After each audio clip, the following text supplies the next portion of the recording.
I gotta admit, your girl marrying you while you're in the struggles is interesting. It is, man. Again, I'm here assuming Yeah, this no, person it truly had my best interest. that's why at heart. I'm running the scenario in my head as of myself, and I'm just like, I probably would have fell for that too. Right? I probably would have fell for that too. Right? Because she was willing to be long distance, be there together, Right. and then you were still struggling, no money. You moved to her, married.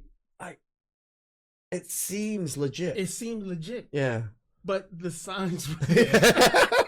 Like, for example, I'm blind. Oh, super. For example, her best friend was a guy. And I brought this up even in we did like counseling, we did premarital counseling, we did all kinds of counseling. And I'd always be like, yeah, I got a problem with your best friend being a guy. I'm not cool with that whatsoever. That's gotta stop. But I was still a simp enough to go along with it. So yeah, I was huffing and puffing, but I still got married. Yeah, of course. And she was like, I've known him since middle school. Kind of like since long we've known each other. I've known him since middle. She cried one time in counseling. The manipulative tears. Right. And man, I'll never forget it. There was this white woman who was our That's counselor. obviously gonna side with her. Bro, she didn't. Oh. She said, Jamie, that's his name. She said, Jamie, what are you getting out of this relationship with your male best friend that you're not getting out of the guy you're about to marry? And Jamie literally sat there for like 3 minutes and wasn't able to name one thing or one character trait this guy had that I didn't. Also, this guy was also in video production. So it was kind of very weird. It's like a bastardization of me. It was like this mini me that's your homeboy. And I would tell him too. I'd be like, yo, his name was Will. Like, oh, I have no shame putting these people out there. I'm like, bro, stop calling my wife, bro. Like, this is weird. Nah, bro, she's like my sister. I'd say, yeah, bro, that's the problem. I don't call my sister like that. Thank you. Why did I go along with this? Because I'm assuming the best. So I got to take a lot of accountability here too. I'm proud that you are, but this is the trap that men fall into, Right. though. It's not that like you're stupid. Oh no, it's both, but it's also you don't know you better. don't know better. But also, shame on me because here I am with an amazing father in my life telling me, son, I'm seeing some things I don't like. You know what? Okay. My dad, similar with my ex-wife, he's like, I don't really like her. Hey, what'd you do? Because she's doing things for you your dad could never do for you. So you're like, yeah, daddy, You don't know anything. And your dad's like, bro, I've lived, bro. And you're like, yeah, dad, yeah. I got this, dad. Yeah, you didn't have the internet growing up, dad. We're good. I'm different. And your dad, and my dad got to a point where my dad told my brother, I remember my dad said, he's got to find out. And he just left. What were you saying? Like, we our ears don't open up until we fall on our face. Come on, man. Right? Come on. Right. So, okay. Red flag, male best friend. Second red flag, the ostracization. And did I pronounce that correctly? Oh, so she kept you away from your family. Yes. Oh. She loved the fact that I was in Arizona. Again, I'm a young man. I have to take accountability for this. But I'm starting to go back to California less and less. And my family, aunts, uncles, my brother, Doovie, he's like, bro, where you at? Like, come to LA this weekend. Now, at this time, there are no children involved.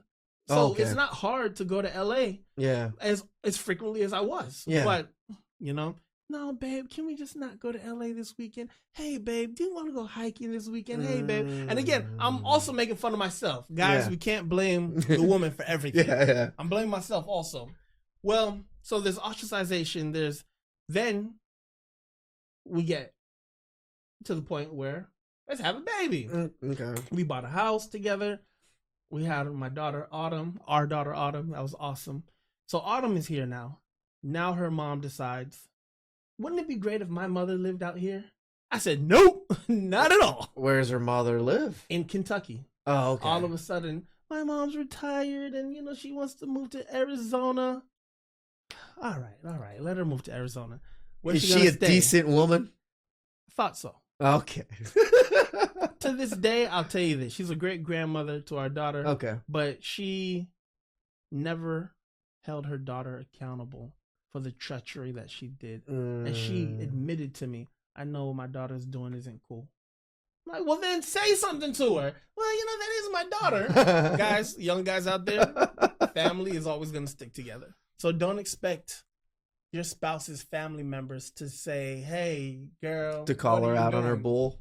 The woman I'm with now, I think I can't even take credit for it. I think God just said, hey, man, you've been through so much. You gotta make sure you never fall into this trap again. But it's going to happen. But the woman I'm with now, her family holds her accountable. Nice. They will gladly tell her, you wrong. And I'm like, man, I appreciate that. So now it's just me in Arizona. Now my wife is there. Her mother moves down. And then her sister moves down. What? And then how many bedrooms you guys got? Well, they all get their own places. Oh, they all get their own places. I'm thinking they all came in to move in with you. No, they're all thinking let's relocate to Arizona. Okay. And then her father and I, we're really cool because he would get strokes regularly. Okay. And whenever he would, I'd be right there in the hospital with him, making sure he's all right. He'd always be like, Kevin, you're the son I never had. Remember that, because that's going to come back later. So next thing you know, the grandmother decides she wants to go and get cancer. Now, cancer is nothing to play with. Death is nothing to play with. We're in February, it's gonna be 3 years since my brother died. Death is nothing to play with. I joke because it's so much easier than crying. But my mother-in-law got cancer, got rid of her apartment, and moved in with us. That makes sense. I figured that was gonna happen after you said the cancer thing. It makes sense. Yeah. She needed a car to get back and forth for chemo. She didn't have a car, so she moved to there, got an apartment with no car. So, me being the nice, awesome idiot that I am, my dad gave me his first luxury car, which is a 94 Lexus ES300 in mint condition. Oh, okay. All stock, all original, sitting on some rims. Actual Lexus rims from the manufacturer. Like, this car was immaculate. And I loved the car because there was a lot of sentimental value because my brother and I grew up in this car. And my dad was like, man, I came to America and it took me 30 years to buy my first luxury car, but this is it. So, there's a lot of pride there in this. It wasn't just a tangible thing. It was like a sentimental thing. It was the representation of... Yes, of the success of the family. Yeah. So my dad, I remember he gave me the car. I drove the car from California to Arizona. And he was like, I'm surprised the car made. I said, Dad, this is a Lexus in mint condition from the 90s. They don't make them like this anymore. Yeah. Look, I loved that car. My ex-wife started getting frustrated because her mom needed to go to chemo and radiology too frequently. And her sister started fighting over who was going to be taking her. Okay. So I'm starting to see characteristics in these people. Like, this is your mom. I get you. What did I do? Hey, Benita, you can have my Lexus. We gave her the car. Gave it to her. 95 Lexus ES300. Look that car up, guys. It's a beautiful... To this day, that is a beautiful car. Beautiful car. That car was so ahead of its time. And it's not about the monetary behind it. It's about the sentimental value. She drove that car into the ground, bro. In a year, that car was done. Done. So... I'm just like, well, all glory to God. She beat the cancer. Okay. She beat the cancer. Thank God. Arizona. She wasn't even an official resident of the state of Arizona, but Arizona was like, yo, you live here. You worked here for like 2 months. We don't usually do this, but we're going to go ahead and give you access, which is the government medical coverage. So, like, huge blessing, man. And sometimes you think when people get blessed, it's because they're really decent people, but God just be blessing anybody sometimes. I say it, like I say it. You remember my tennis coach, Manu? Yeah. That was like the shatter of my innocence of when I thought good things happen to good people, bad things happen to bad people. Right. And then when he died from the gang shooting, I was just like, but he was a good person. Oh. The world doesn't make sense. Like that's when I like it doesn't make sense. Right. Like the way everybody makes it seem. Right. Yeah, you do good things happen isn't always the case. Yeah. My God, man. And young men need those experiences. Yeah. Because we have to understand, take the rose petal glasses off. The world is not black and white. The world is gray. Yeah. And lots of shades of gray. Lots of shades. When you realize that, that's when things start to click for the better. So here I am. Now I don't have a car. I got to go buy a new car. But oh, you gave her your car? That was the only car you had? The car I had. I don't know. Okay, see, I thought you had another car. Yeah, then my ex-wife and I, we were sharing a car.